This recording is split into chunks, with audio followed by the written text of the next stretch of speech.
Hey y'all, I am back. Your girl Casey is back. Yes, like I was saying before I was interrupted and my video cut off. I was just talking about, first of all, we women, we should not be putting other women down, insulting them, especially with their outer appearances, because it's not for you to see it. Okay? That's why God made man for woman and woman for man. It's really truly for the man to see her heart and see her beauty from her inside beauty. But anyway, all that other stuff is just a cover up. You know what I'm saying? Because I mean, beauty's in the eyes of the beholder. That's all I'm gonna say.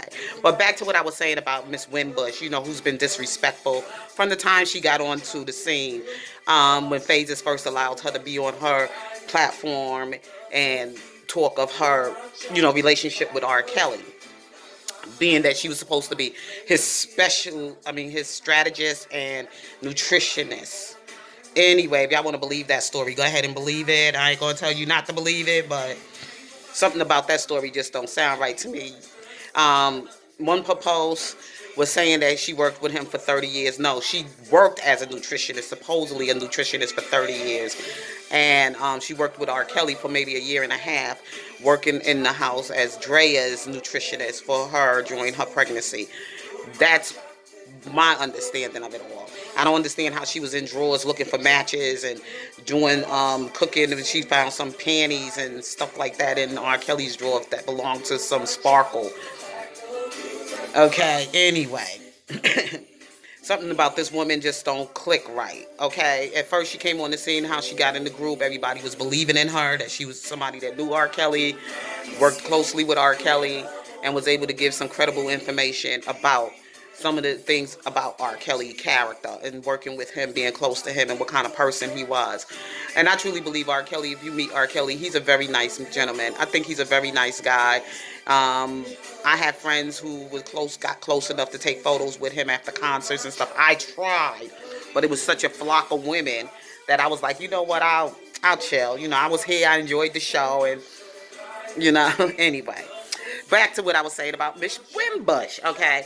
She really plucked my nerves, okay? She got on my nerves, I'm not defending Dubosky, and I'm not defending DJ Tyson or anything like that, because I don't know really what went down with her to be attacking them the way she has been attacking them lately on the. No, I do know. Sharon's just a hater.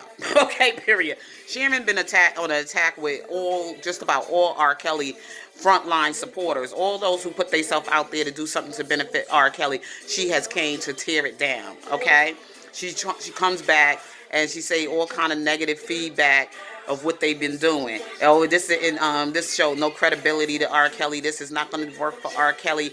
If anything, talking about people wearing outside during the rally and protesting. There were people out there. The protesters were out there, and I did see cars, more than one car, and I didn't see all the windows turned down. Steve Greenberg, his thing wasn't turned down. He had his hood down. He had the whole top down. Okay, so what are you talking about, Miss Wimbush? I mean, for her saying what she said against that protest and disrespecting it like that, not only did she just insult the Bowski and those who were the organizers for this event, she insulted the entire R. Kelly support team. Because some of us in our heart wanted to be there, but somehow we didn't have the time to travel. Like myself, I didn't have the time to travel. Plus, I got to think about my husband too. He don't want me being in places, especially during things like this, without discussing it with him. And if he can't be there with me, then and he don't really want it during this pandemic and everything, he don't really want me out of the state. Right at this point, I can't even go to my own state, which is New York. But we're discussing that right now to be at the New York protest, but because it's close by and everything. But I'm just saying, a lot of people wanted to be there and just couldn't be there, and they enjoyed watching the supporters that were out there in that heat, in the rain, during this pandemic, putting their health at risk, and just being out there to support our favorite legendary icon, Robert Sylvester Kelly, during this time in his life. And I thought it was a beautiful thing. These people are working with their heart. It ain't about no cash app and no super chat and none of this PayPal crap. These people are out there with their heart, okay? And for you to go and say some nasty stuff about, oh, it was a failure. It wasn't no failure. They was out there showing nothing but love, unity. Regardless of how some of them might feel about each other personally, they put all that aside to do for what they came to do for that man that's sitting right now incarcerated, being wrongly accused of something that he has not done. And I believe R. Kelly has not done it because he said he has not done it. That man pulled out his heart and his tears when he was on that interview with Jill King. And don't tell me those tears wasn't real, because that was real. He was in pain. He got tired of the world beating up on him and saying these things about him. We don't know how that infamous tape happened. We got to wait for the court system to play out. Right now, what they're doing is wrong. And his people are out there giving him some hope and lifting up his spirit, letting him know there's people out there that believe in you, Robert Sylvester Kelly. Hang in there. We love you. We listen to you pour out your heart in your music. You've done great works in this music industry, and they deserve to be treated the way they treated you. Never seen nobody get treated as harshly and as cruel as they done R. Kelly. And while he's here right now, and at least having a chance to fight right now for his freedom, and people are backing him up and supporting him, and they out there risking their lives doing so. And you're going to get out there and put that out on a public site that it was a failure, and you saying you for R. Kelly? Girlfriend, please. You ain't for no doggone R. Kelly. You probably one of the witnesses or somebody that's on the opposing, the opposite side. And you stirring up mess in the R. Kelly support groups to keep them going at each other. Let them men do what they do. You know, whatever Levi is dealing with right now with DJ Tyson, I really pray that Levi will remove that stone from his heart. Forgive and move on. Love you, Levi, but it's time now that you got to let it go.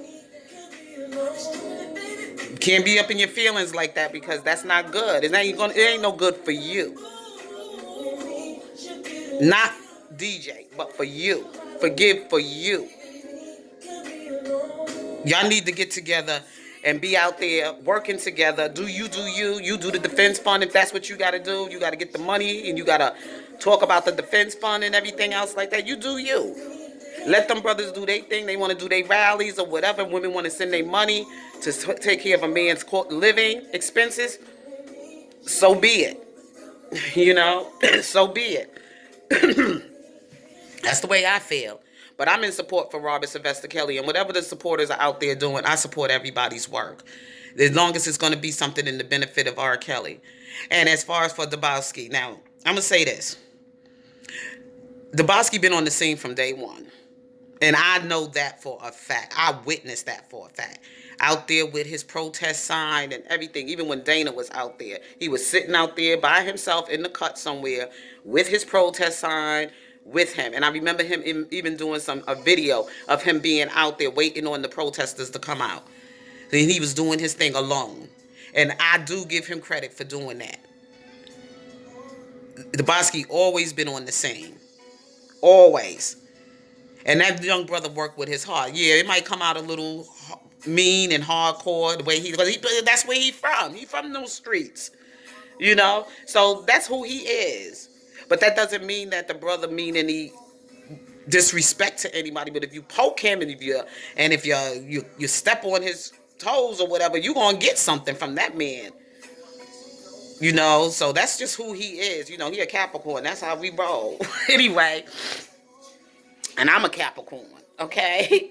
So I'm just saying, Sharon, you wrong. You was out of pocket. You didn't have no right to be disrespectful. You ain't had no right to just criticize and knock down something, because I didn't see you out there sweating in the rain or even putting your health at risk for your so-called ex-employer, Robert Sylvester Kelly, and y'all have such a good friendship and relationship. I don't know. But if that was my boy, and I know he was a great somebody that I worked with at one time, and I see him in trouble, you should have been out there making noise from day one. But you see these sisters and these brothers out there putting their life at risk, and now you got so much to say and mind fucking people. Just like, excuse my language, but what you put in your little video about us people being mind fucked about the defense fund and mind fucked about this and mind. No, you mind fucking people talking that bullshit on your videos and sending out these little videos and stuff talking down about people like you so better than everybody else. You so intelligent and so educated. If you felt there was something that you wanted to contribute, you could have got with those brothers on the phone. They got their email address and everything. You could go in their chat line and just ask them, hit me up. Here's my, or send me your number, or put your number up and call in. But no, you didn't do that. You made a video and started insulting them. So when they came at you the way they did, you deserved every part of it. You deserve everything that they done to you to get back what was done to you. Because you ain't putting, the only thing you came here was with your mouth. You ain't been out there doing nothing. Talking about write letters and this, that, and the other. Oh yeah, you did do a trailer. I remember that. I don't know about that trailer. When it was released or whatever. I never even saw the doggone aftermath or whatever trailer to fight against the injustice being done. That's what you did. And ain't nobody knocked you. Ain't nobody knocked you for what you did. You got a lot of credit for that. I do remember because I did share the video. I did share the video when you first did your first trailer. You sent out. I shared it with people and everything. Yes, and I said it was a great job. Talking about injustice and all that other stuff. So you did do some stuff and nobody knocked what you did, Sharon. So why you going around knocking they shit down? That's to me being a hater, jealousy, just because you wasn't a part of it. So now you got to find something to criticize. And anybody listening to you, they just as dumb. Or they probably just not even real R. Kelly supporters anyway. They probably part of your group where y'all coming into the R. Kelly groups to try to cause all kind of conflict and confusion against the R. Kelly supporters. But I just pray for these R. Kelly supporters that do have beef with each other, that they will settle it. There's no reason to keep doing all of this. When this thing is all over with, y'all could go and do what the fuck y'all want to do. But right now, it ain't about you. This is about Robert Sylvester Kelly. This is serious, y'all. We don't got time for you and your personal beef or who's doing what or who's a fraud and who's this, that, and the other. I ain't got time for all of that. All this should be about is Robert Sylvester Kelly. That's it. That's all. Y'all settle y'all bullshit some other time. Because y'all came on this thing to fight for this man. And what y'all doing right now is just don't look good. Okay. But anyway, your girl got to get out of here. I got to get to work. I'm working hard trying to get me a new car. Yes, I am. Mine says I ain't going to make it for the next year. I don't think. But I love my baby. Her name is Indigo. And I love her. But, Indigo is, she's getting old now. Anyway, I got to go. Love you all. I hope this message falls on good grounds. Peace.